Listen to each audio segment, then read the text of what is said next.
बना ली थी स्कैफोल्ड करके, याद है? स्वैगर पे हमारा आउटपुट आ रहा था सबका, स्वैगर से आपने इनसाइड डबल डिलीट सब करके देख लिया था, हो रहा था। सही है। पोस्ट में नहीं आ रहा था, पोस्ट फ्रेंड में नहीं आ रहा था, वो फिर से हम वैसे पढ़ेंगे। मतलब तो आपको एक इंट्रोडक्शन दिया था। अब यहाँ पे एहतेशाम ने सब काम कर लिया, थोड़ा सा वीक जहाँ पे रह गया मैं कर लिया। इसको हमने फैच करवाया था, सही है, दोनों में करवा दिया। अगर आपको समझ में नहीं आ रहा, इन दोनों को फैच करवाया था। तो जब हम इन दोनों को क्लास फैच कराते हैं तो डेटाबेस का सारा काम सिर्फ एपीआई में ही होके रह जाता है। आपने एमवीसी का एक नया प्रोजेक्ट क्रिएट किया, इसमें आपको डेटाबेस बनाने की कोई जरूरत नहीं है। इंडेक्स पे जाएंगे, यूआरएल देंगे, जेसन स्ट्रिंगिफाई रख दो। जेसन स्ट्रिंगिफाई के जरिए हम इसको क्या करेंगे, डेटाबेस करा देंगे। जेसन डी से तो बोलोगे मेरा समझ में नहीं आ रहा।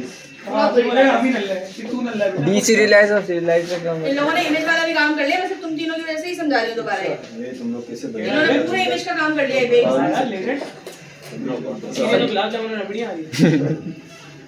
अब यहाँ पे एक इंडेक्स का बनाया मैंने, ठीक है? लास्ट क्लास में इंडेक्स का बनवाया था, यूआरएल दिया था, उस यूआरएल को स्ट्रिंग मिस ये तो किया है जेसन, मैं आपको बता रही हूँ पिछले 6 क्लास से करा रही हूँ। डीसीरियलाइज से, जब पहले मूवी वाली ऐप करवाई थी, डीसीरियलाइज से अब मैं क्या करूँ, अपनी इस एपीआई का डाटा डीसीरियलाइज करके। लेकिन एक चीज याद रखिएगा, डेटाबेस बनते हुए यहाँ मॉडल बना था, मॉडल बना था ना डेटाबेस बनते हुए। ये मॉडल और ये model should be same, MVC का और उसका डेटाबेस का मॉडल। जी, इसके मॉडल को उठा के इसके मॉडल को बना रहे। क्यों?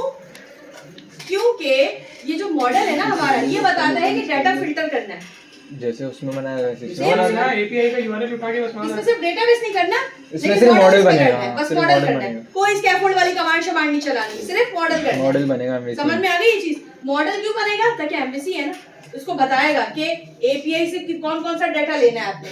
फर्ज करो इसके मॉडल में एक एड्रेस का डाटा है, वो आपको नहीं चाहिए, तो हम अपने मॉडल में वो एड्रेस का डाटा नहीं डालेंगे। समझ में आती है वाली बात? मॉडल दोनों प्रोजेक्ट में बनेगा, इवन आप एंगुलर में चाहे तो एंगुलर में भी बना, लेकिन हम बिना एंगुलर में बिना मॉडल के भी हमने डेटा फेच करवा लिया एमवीसी का। तो अभी एंगुलर में सब बच्चे बहुत कंफ्यूज हो रहे थे, इसलिए मैं यहाँ से एंगुलर को अभी ड्रॉप कर रही हूँ ताकि एमवीसी से एमवीसी कैसे कॉल करना है ये तो समझ आए। अब देखो ये वाली एपीआई जो है ना, ये होस्ट होती है पूरी किस पे, एज़्योर पे लगी। जो हम एज़्योर का कोर्स पढ़ रहे हैं ना, जब ये ऑनलाइन यूआरएल देते हैं, आप लोगों ने मेरा ये प्रोजेक्ट देखा होगा पहला वाला, इसमें ऑनलाइन डली हुई थी एक एचटीटीपी करके जी। अभी ये ऑनलाइन एपीआई होती है। ये ऑनलाइन एपीआई अगर एक बार बन गई, पूरी क्लास इस एपीआई को इस्तेमाल कर सकती है।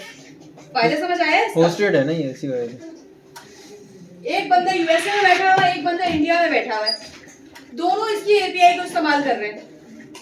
और जो इसका कारोबार चल रहा है वो पाकिस्तान में बैठा है और इसका कारोबार एमवीसी में चल रहा है, जबकि ये एंगुलर वाला है, ये फ्लटर वाला है, सब इसकी एपीआई इस्तेमाल कर रहे हैं। फायदा समझ में आया?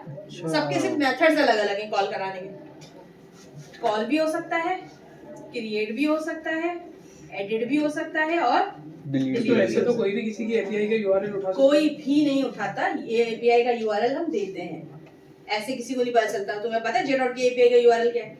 हाँ ये तो नहीं पता, कोई नहीं उठाता, डेवलपर से बना के होस्टेड करके सिक्योर एज़्योर पे सिक्योर करते हैं इसको। ये जो एपीआई बनानी आपने सीखी है ना स्वैगर पे जो आप चला रहे हैं, इसको हम होस्ट करेंगे। मतलब मेरे पास वीडियो बनी हुई है, अभी मेरे पास अकाउंट तो नहीं है, जो मैंने अपनी अदीब से अकाउंट लेके जो है वीडियो बनाई थी, उसको स्टेप बाय स्टेप है मैं आपको बोल के सिखाऊंगी कि देखिए इस तरह से होस्ट होता है, जैसे डोमेन पे वेबसाइट होस्ट होती है। ये एपीआई एज़्योर पे होस्ट किया या तो अमेज़न पे होस्ट कर दें, दोनों सिक्योर होती है। वो सिर्फ हम लोगों को दिखेगी ना, बाकी और किसी को नहीं दिखेगी।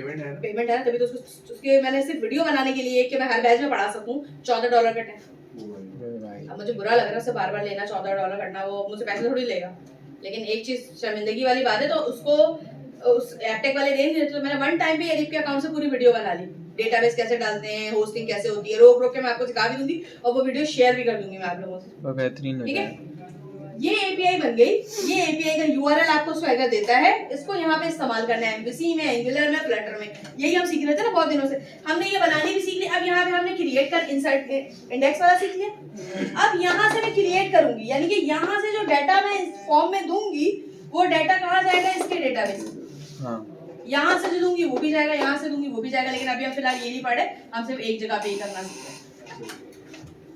एपीआई का यूआरएल है, होस्ट कर दिया एपीआई बना के, सही है। उसको अपडेट कर सकते एपीआई एपीआई को अपडेट करना है, क्या करना है? एपीआई के प्रोजेक्ट में जाए, होस्टेड एपीआई के प्रोजेक्ट में जाए, कर सकते हैं। वहां जाके रन टाइम पे वहीं चेंज करें, या तो फिर मैं पता है कि मैंने जब काम किया था मैंने क्या किया था, अपने विजुअल स्टूडियो को एज़्योर के अकाउंट के साथ सिंक कर दिया था। विजुअल स्टूडियो माइक्रोसॉफ्ट का है, एज़्योर भी माइक्रोसॉफ्ट का है, अगर अमेज़न हो तो वो लिंक नहीं हो पाएगा। एपीआई बना ली, मेरा प्रोजेक्ट आ गया कल ई कॉमर्स पर, अब प्रोडक्ट पे मैंने एपीआई बनाई हुई है। अब मेरी रिक्वायरमेंट्स है ऐसी कि मेरी एपीआई में वो नहीं है। अब मैं एक्स्ट्रा के तौर पे उसे मतलब कि एपीआई को अपडेट नहीं करना, मैं अपने प्रोजेक्ट को ही अपडेट अब मैं करना। आपको एक बात बता रही हूँ, बीएनसी में देखिएगा यहाँ पे ना ये पब्लिश का ऑप्शन आता है हर बार। अगर आपने एज़्योर अकाउंट खरीदा हुआ है तो माइक्रोसॉफ्ट का विजुअल स्टूडियो भी है और माइक्रोसॉफ्ट का एज़्योर भी है। अगर एज़्योर पे होस्टेड है तो आप जितनी बार इसमें चेंजेस करेंगे, जैसे गिट पे पुश करते हैं ना, उतनी बार डायरेक्ट यहाँ पे एज़्योर पे आप पुश करेंगे इसको। ये देखिए ऊपर ऑप्शन दे रहा है आपको, तो ये आप अपडेटेड काम करके गिट पे पुश करते हैं नहीं, आप इससे ये तो एपीआई वो अपडेट हो जाएगी ना, तो आपको एपीआई का अपडेट करना है।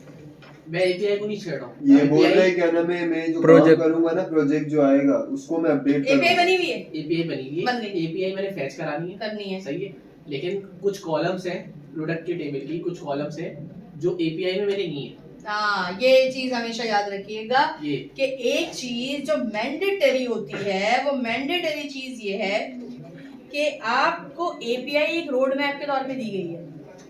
आप एपीआई से हट नहीं सकते, हर बंदा अपनी अपनी मर्जी का डाटा इंसर्ट नहीं करवा नहीं सकता, कर सकते। क्योंकि डॉटनेट पे बनी हुई एपीआई है। अगर यही एपीआई एक्सप्रेस जेएस पे बनी हुई हो तो आप ये काम कर सकते हैं, क्योंकि वो मोंगोडीबी इस्तेमाल करता है।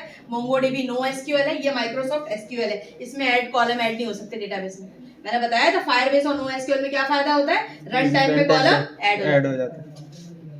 इसमें नहीं हो सकते। इसमें नहीं होता, इसमें जो करना पड़ेगा। टेबल कॉलम दे दिया, उस पे उसके हाथ में रह के चलना। जी। तो जो बड़े डाटा सेट होते हैं ना, जिसमें आप छेड़ने नहीं दे सकते किसी को कोई काम, एसक्यूएल सर्वर में जो बड़े डाटा सेट है, बड़े बड़े प्रोजेक्ट्स हैं, अगर हर बंदा चेंजेस करना शुरू कर दिया तो आपका सर्वर बैठ गया।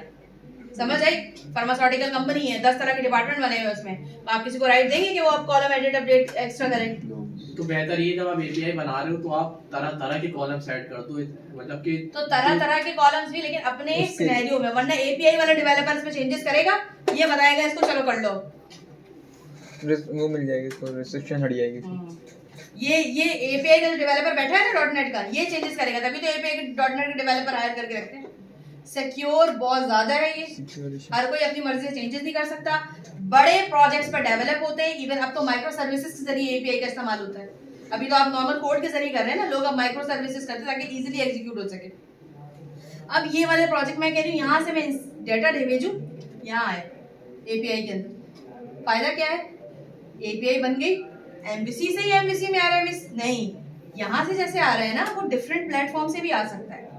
एपीआई का फायदा ही है। अच्छा, जो बड़ी जगहों पे प्रोफेशनली काम होता है वो लोग भी एपीआई ऐसी बनाते हैं? माइक्रो सर्विसेज से भी बनाते हैं और इससे भी बनाते हैं। नहीं, अगर डॉटनेट से बनाते तो ऐसी बनाते हैं। सबसे जो बड़ी बड़ी कंपनी है, माइक्रोसॉफ्ट की एग्जांपल ले लो, हाँ, ऐसी बनती है, लेकिन अब माइक्रो सर्विसेज से बनने लगी है ना। ये तो कोड आप, अगर मैं माइक्रो सर्विसेज पहली क्लास में समझाऊं तो आपको तो समझ में नहीं आएगा ना, लेकिन एपीआई होती है, चाहे आप नॉर्मल कोड से करें या माइक्रो सर्विसेज से करें, कोड ये स्ट्रक्चर, प्लेटफॉर्म, प्रोसीजर सब यही होता है। जैसा आपने करा। जी।